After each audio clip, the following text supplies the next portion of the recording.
Temporarily from the White Mountains in the Shire, this is Daryl W. Perry, host of FPP Radio News for Friday, August 25th, 2017. Silver is trading at $16.96 per ounce. Gold is valued at $1,286 per ounce. Bitcoin is trading at 4.1 cents, and the average price of Bitcoin is $4,368.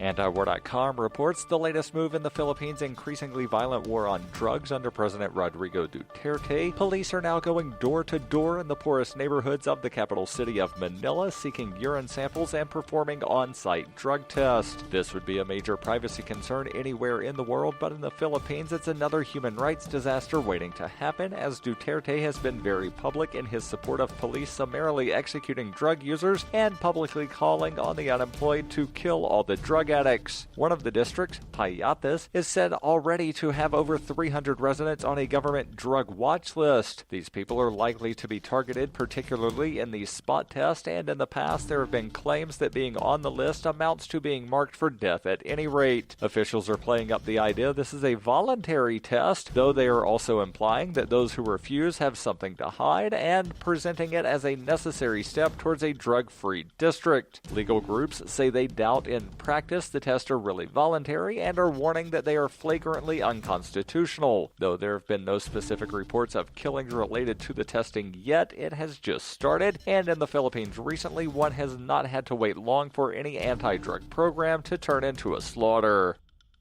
For over 40 years, Roberts & Roberts Brokerage has been a trusted source for buying and selling precious metals like gold and silver. And as a Bitcoin-preferred business, Roberts & Roberts Brokerage has removed the minimum purchase amount for all orders paid in the digital currency. Call Roberts & Roberts Brokerage today for knowledgeable advice on buying and selling precious metals and a forward-thinking approach to new technologies. 800-874-9760 or visit online at rrbi.co. UPI reports Christopher Cantwell, a white supremacist featured in a Vice documentary about the Charlottesville protest, turned himself into authorities in Virginia Wednesday evening. Cantwell had warrants for his arrest on 2 felony counts of illegal use of tear gas and other gases, and 1 felony count of malicious bodily injury with a caustic substance. Bail was denied during a court hearing Thursday morning, which means he is expected to remain locked up until at least his next court hearing scheduled for October 12th.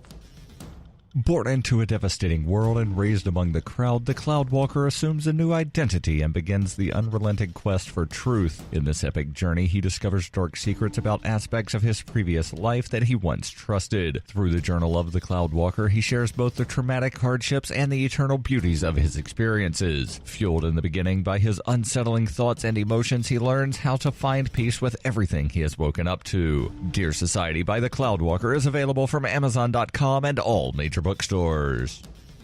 Reuters reports a storm in the Gulf of Mexico rapidly intensified on Thursday, spinning into potentially the biggest hurricane to hit the mainland United States in 12 years and taking aim at the heart of the nation's oil refining industry. Hurricane Harvey is forecast to make landfall late Friday or early Saturday, packing winds of up to 125 miles per hour. The storm could bring a surge in sea levels as high as 12 feet and dump up to 35 inches of rain over parts of Texas. Flood warnings are also in effect for northern Mexico and Louisiana. The threat has triggered evacuations and canceled the first day of school in communities along the South Texas coast, which is home to 5.8 million people from Corpus Christi to Galveston. Energy companies shut coastal refineries, pulled workers from Gulf of Mexico offshore oil platforms, and halted onshore drilling in South Texas on Thursday. Just under 10% of offshore U.S. Gulf of Mexico crude output capacity and nearly 15% of natural gas production was halted by midday, according to government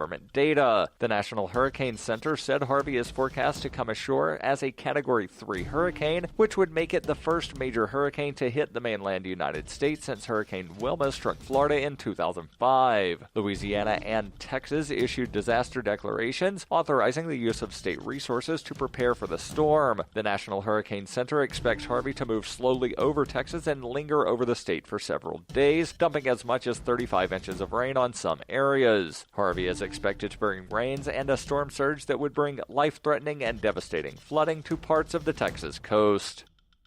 This has been FPP Radio News, online at fppradio.com.